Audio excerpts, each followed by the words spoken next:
Hey everyone, today I'm going to tell you how we built the Hyligotchi for the Hyli testnet. So let's get right into it. This is VS Code. We are on the Hyligotchi repo. The structure of the Hyligotchi is kind of the same as all of the other applications we built for the testnet. And to an extent, the scaffold and things like that, we've used specifically for them.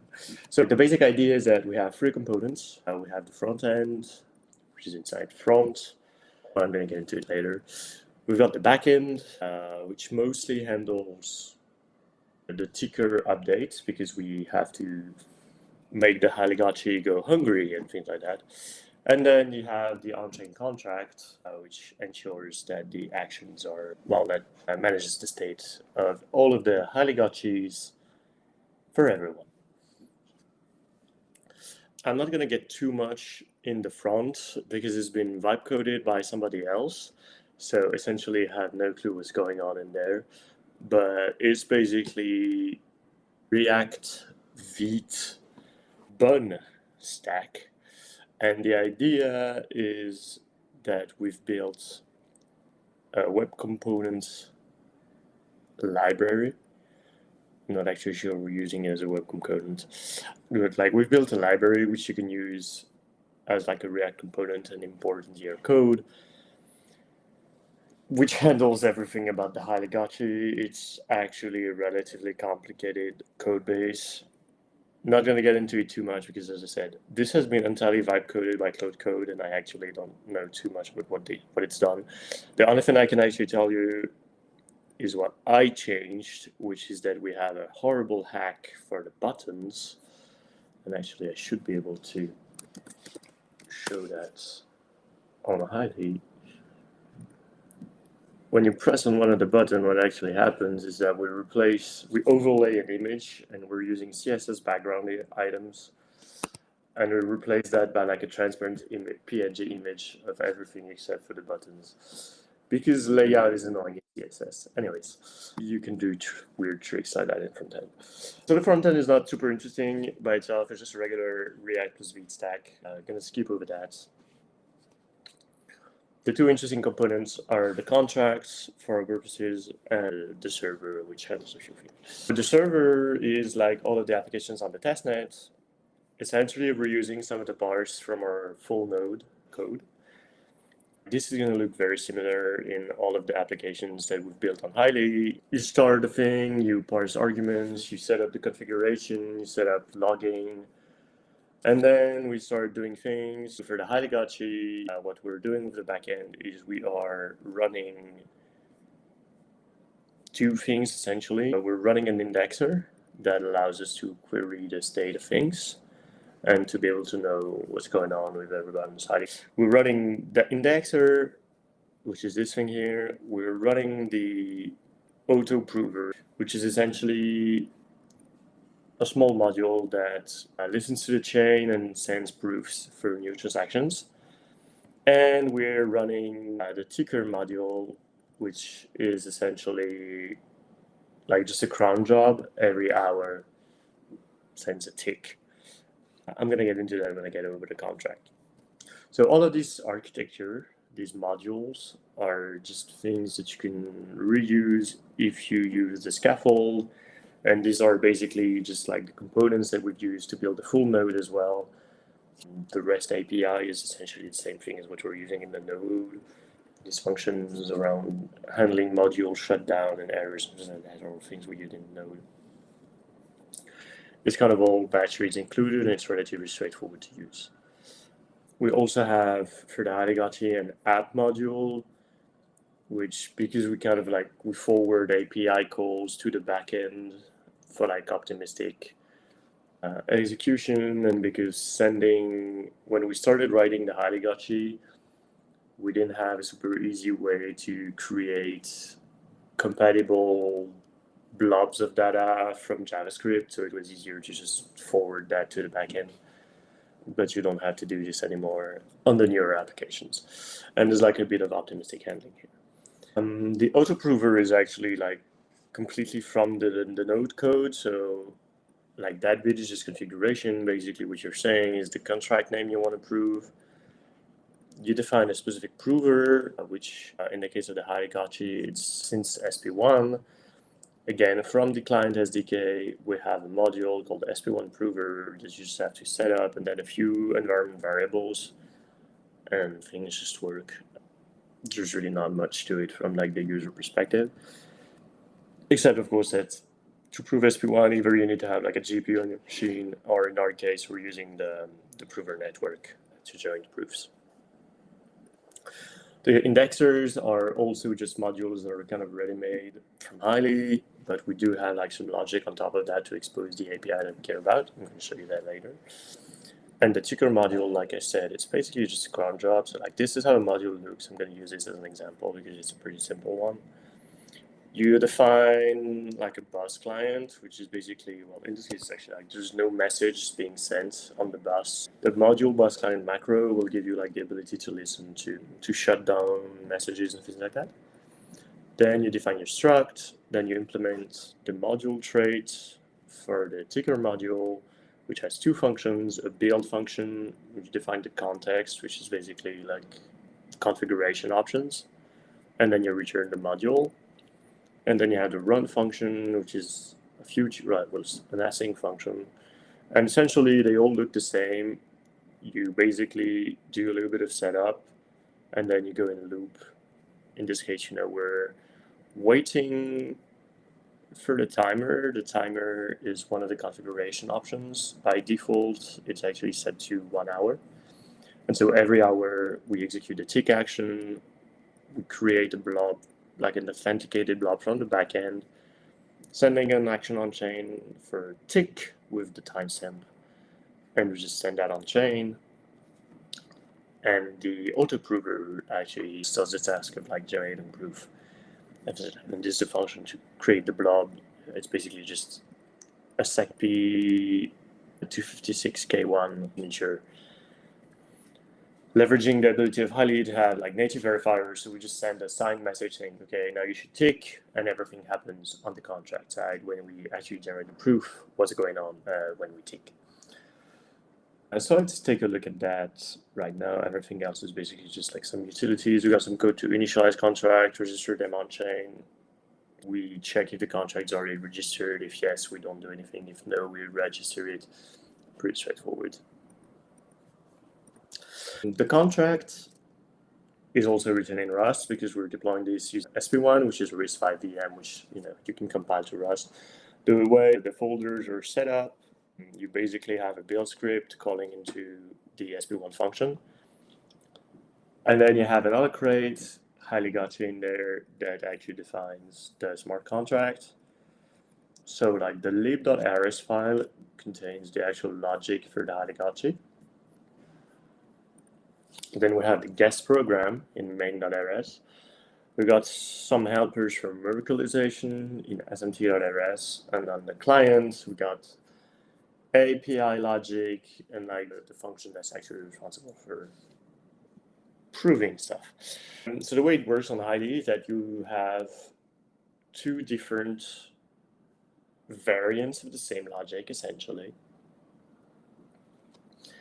You have the actual guest program, which is going to be the thing that's running inside the RISC-V VM, and which is going to generate proofs, and which is going to actually like perform straight state transitions with the proofs on Hyli. And then you have a program that manages the state to be able to, like the host program, essentially, in SP1 parlance, that enables you to actually generate proofs. So if you look at the code and the Hyligotchi, what we do in the Hyligotchi is we have a name. So we implement a trait called ZK contract, which has a single execute function. Okay, actually, let me start from the main area. So like the guest program that actually runs on SP1 RISC-V VM is here. We call a main function. We set up our environment. We read the input, which is essentially like the call data. And then we call execute on that. Then we serialize the outputs and we commit the Hyli output struct there. So execute is a function that we provide on the SDK that essentially parses an object into a ZK contract logic. Then we do some initialization stuff. And then because we have batching support built in for the Hyligotchi, you can prove several transactions at the same time. And so every time we have like a transactional logic where we can like execute a transaction, and if it fails, we revert, otherwise we carry on. You don't necessarily need to understand too much about this, but like the essential idea is that we're calling the execute function from the ZK contract trait with the call data, and every time we get a run result, and the run result is basically just some information about. And so here, the main entry point is this execute function from implementing the ZK contract trait for the Hyligotchi world. And so like this struct, I'm going to get over it a little bit later. So this is what we create from the REST VM. When executing, what we do is we just parse the call data into a Hyligotchi action. So Hyligotchi actions is like the different things you can do with the Hyligotchi. You need to create a new one. The other ones are pretty straightforward. Feeding stuff, cleaning it, resurrecting it if it dies, and then there's the tick action, which is kind of a special case. So we parse that, then if it's a tick, we do something weird that I'm going to get over next. If it's not a tick, then we do some preliminary checks, and then we handle the action. So like the action handling logic, it's really straightforward. We just match on the action we want, and we just change the data. So if what you do is calling new gotchi, we have an implementation, a function called new gotchi on the Hyligotchi struct. Hyligotchi is just a pretty like basic struct containing all the information about the Hyligotchi, so its name, what it's doing, its health, when it was born, what's its current like food level is, and things like that. And so every function implemented on that is just changing that, taking self-mutably. So if you feed vitamins, we increase the store of vitamin with checks. It's really regular like Rust code. And then if everything went all right, we send back a string saying what happened. Everything went all right, we say okay. And the handle action just returns the result of whatever that was. Security check. If the action is incorrect, if the user isn't the sender, if the contract isn't the right one, if the number of tokens is incorrect, we fail. And if we fail, we just return an error. And in the execute function, if we have an error, we just return an error again, and that's handled properly by like our function in the guest. Our function in the guest is like the execute from the ZK contract returns an error. It just reverts whatever side effects happen, and it outputs a failure result on the struct. And then within the chain, we're going to handle that and treat this as like a failed transaction. One of the interesting things about it is that because potentially we're going to have like a big world state because everybody can make their own Hyligotchi. And so the problem is that when you call the main function from the REST-5 VM, you need to deserialize the state. You would need to, like, if you do this in a naive way, you would need to pass in the full hash map of Hyligotchis every time. And so like that would be a lot of data that would make your proofs bigger, that would make your proofs slower, and it's just not very efficient. To work around that, what we're doing is we Merkleize the state of the Hyligotchi hash map. And so instead of deserializing the full thing, we're deserializing just like a partial view, one of the branches of the Merkle tree, to make sure that we have everything. So this is what these helper functions actually end up doing. What we send to the ZK VM is what I call the Hyligotchi world ZK view, where essentially you have a proof that your current Hyligotchi struct is indeed included in the global world. And so early on in the execute function, what we do here is actually that we check the Merkle proof is correct. We check that the Gotchi state being passed to the ZK program is correct. We check that the root is matching the state commitment that's being stored on chain. We just do all of the security checks to make sure that you cannot generate a valid ZK proof of like an incorrect execution. And as you can see, if the execution, like if you're trying to cheat, we actually panic in the ZKVM so that you cannot generate a proof. One of the tricky things about this is that there's a difference between a transaction that's going to fail and trying to create an invalid proof. And so if you try to create an invalid proof, for example, you're like trying to pretend you have what you don't have, you shouldn't be able to generate a proof of that. So you need to panic in the ZKVM. Whereas if you're sending an action, so to give me an example, the clean poop action can fail if the Hyligotchi is dead or hasn't pooped. That's fine. In this case, you would generate a proof that the transaction has failed because there was nothing to clean, which is different from failing to generate a proof in the first place because the data you sent as part of like the Merkle proof was incorrect, or that you tried to cheat on any of this information. So this is like security stuff. We're still working on like abstracting this away from the logic of the contract, but this is essentially what we're doing here. And then once we actually have done the action, we compute the new state root, and we just output that. And like the commit function is what allows us to return this new state root. And so this is what will be used in this guest function logic on success by default calls commit. And this is how we get the next state commitment. And like basically everything on Hyli is a transition from an initial state commitment to a next state commitment. So this is how it works. And so on the Hyligotchi, like this is, so every time the user sends a transaction, this is what happens. But the other interesting thing is, okay, what happens on the tick? The tick function is actually implemented on like the Hyligotchi world structure I'm going to show you soon. Like it iterates over every Hyligotchi and it just randomly does stuff. The problem for the Hyligotchi is that we don't have the proving power to actually tick on everything. So what we've done is we've done something permissioned. And actually, when there is a tick blob, the backend computes the new state and just sends it to the contract. And the contract is essentially just verifying the signature.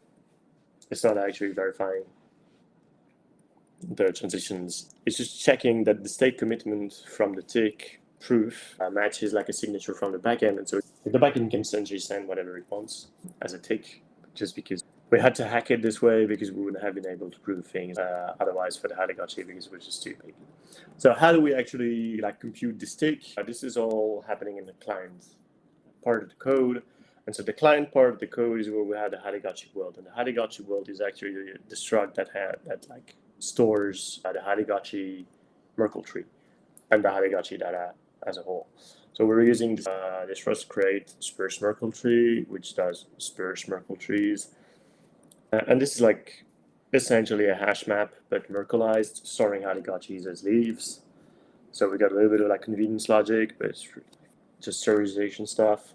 Essentially, this Hyligotchi world struct is the thing that holds like the backend pub key so we can verify the ticks and the sparse Merkle tree. And so the logic here is that every time we execute a transaction on chain, to be able to prove it, we need to update the whole Merkle tree as well. And so these are like functions to do this, which essentially just kind of mimic what we're doing in the ZK contract, but slightly differently because they're operating on the whole world. And so what's happening here is that we do essentially the same thing. We match on the action, we find the leaf in the Merkle tree, we handle the action with exactly the same code as we do in the ZK contract, which is pretty convenient because then you're sure you have the same implementation. And then we update the full Merkle tree. So like, this is essentially the same function as the one in the ZK contract, but it operates over the full Merkle tree instead of operating over like a specific branch. And so we can use that to then create a specific branch when we need to send information to the prover to actually generate a proof correctly. We have this straight takes executor handler to do this, and we have function build commitment metadata, which takes a blob, and depending on the type of the action, we set up the world ZK view object so that the ZK proof, the ZK contract can actually like do its thing. This is, I feel like this probably sounds complicated. It's actually not that difficult at the end of the day. is that you have to generate a Merkle proof of the specific information for the secret contract to do its thing. And so the TX executor handler is the bit that we send in the autoprover on the backend. It's a autoprover for the it's a generic struct on the Hyligotchi world, and it essentially expects a struct on which the TX executor handler trait is implemented, and then everything just works. If you just implement this thing, which has a handle function to handle transaction, and the way to create the commitment metadata that then essentially the output of build commitment metadata is what gets deserialized here. And so this is how you tie in the whole world of the Hyligotchi with one of the specific Merkle proofs. And if you look at the code, we just create a Merkle proof from the full sparse Merkle tree. For the Hyligotchi, and actually for all of the testnet contracts that we've had, we've been using just regular Borscht struct. Borscht is like a binary representation of data that's pretty fast to serialize and deserialize and pretty small, so it was kind of convenient for that. And the other good thing is that there's actually libraries that you use in JavaScript to write Borscht data, so nowadays we can use these instead of having to do like the going through the backend thing that we're doing we're still doing for the Hyligotchi because it was a bit early. The other thing that you have in the client is actually the logic for the indexer. This is essentially just like these few lines here. We implement a trait called contract handler, and this is actually what gets used by the contract state indexer thing. So here we need to implement contract handler, and like we implement only one function that we have to overload, which is the API. And so like the API is just a regular axiom writer thing. We have two functions for the Hyligotchi, get state and get metadata. Get state is implemented here. Get state just takes no arguments, and it just returns. No, sorry. Okay. The way it's set up on the Hyligotchi is that we use an identity HTTP header to know what we're talking about. It's kind of a weird way to do this, but it works. So when you call get state, we find the Hyligotchi if it exists in the Merkle tree for that user. If there's nothing, we send nothing. If there's a Hyligotchi, we send a Hyligotchi, and then we just output that as JSON. And the metadata just gives you some information about the contract. I'm not actually sure we're using this anywhere, to be honest. So the get state function is just what ends up being called. Yeah. So if you just like open the URL, it doesn't actually work because you don't have the right header. The identity header, which is here, X identity, that's me. And in the response, you can see like this matches what we had on the struct originally. But my Hyligotchi has unfortunately died because I didn't actually take care of it at all. So I need to resurrect it now. That's pretty much it. The contract then gets compiled automatically by the build system into this self folder where there's just like the binary. We commit that because it helps make sure, because like building Rust is not deterministic, so like this can change when you don't expect it to change. So like committing it allows ensuring that you're always using the right version of the program. It's a bit easier. And then you just register it on chain, and it just works. In the end, on Hyli, we've actually registered it twice. You can find the state commitment. So this is the root of the Merkle tree. You can find all the transactions people have sent, and you can see some of the latest transactions that people have sent to it. Actually, a pretty good representation of how to make a smart contract on Hyli.